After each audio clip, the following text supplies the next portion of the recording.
Il était sur le plateau de l'émission de Yann Barthès, Quotidien, ce vendredi 9 décembre. Et Philippe Geluck s'est laissé aller à quelques confidences sur sa vie privée.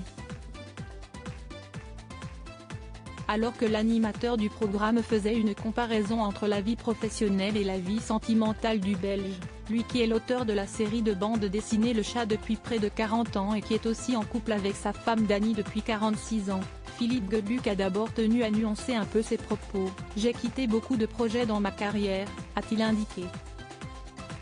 « J'ai fait du théâtre pendant 10 ans puis je me suis rendu compte que ce n'était pas vraiment ce que je devais faire. Puis j'ai fait de la télé pour les enfants, j'ai arrêté au bout de 10 ans, j'ai fait de la radio en Belgique et j'ai arrêté au bout de 13 ans avant d'aller chez Drucker en France pendant 7 ans, a-t-il précisé, avant d'ajouter dans un sourire, avec ma femme, si est-il différent. Et de se confier un peu plus, si est-il la femme de ma vie.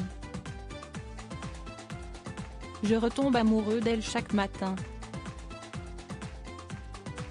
Je le lui dis. Mais oui, c'est possible. Demain, on fête nos 46 ans. Cette belle déclaration d'amour à celle qui lui a donné 2 enfants, Antoine en 1983 et Lila en 1985, ne s'est pas arrêtée là. Demain, on fête nos 46 ans tout de même.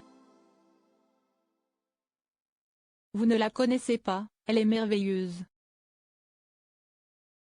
Puis l'artiste belge de 68 ans est revenu sur sa carrière. Quand je fais un parallèle entre le chat et ma vie sentimentale, si est-il parce que ce sont 2 histoires longues. Le chat, je crois que si est-il la bestiole de ma vie. Je ne changerai plus là maintenant, a-t-il livré sur le plateau de l'émission. Et de raconter une anecdote pour expliquer comment il sait qu'il ne changera pas. Je pense à un ami, un maître, quelqu'un que j'ai admiré et aimé passionnément, Frédéric Dard, l'auteur des 100 Antonio.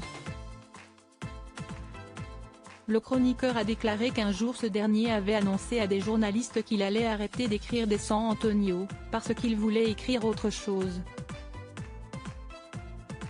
Seulement, en rentrant chez lui, pris d'un coup de cafard, il a rappelé les journalistes un par un pour les prier de ne pas écrire ce qu'il venait de leur annoncer. Et Philippe Geluck de conclure, il est mort en achevant son dernier roman de 100 Antonio. Si est-il une des raisons pour lesquelles il ne se voit pas arrêter le chat.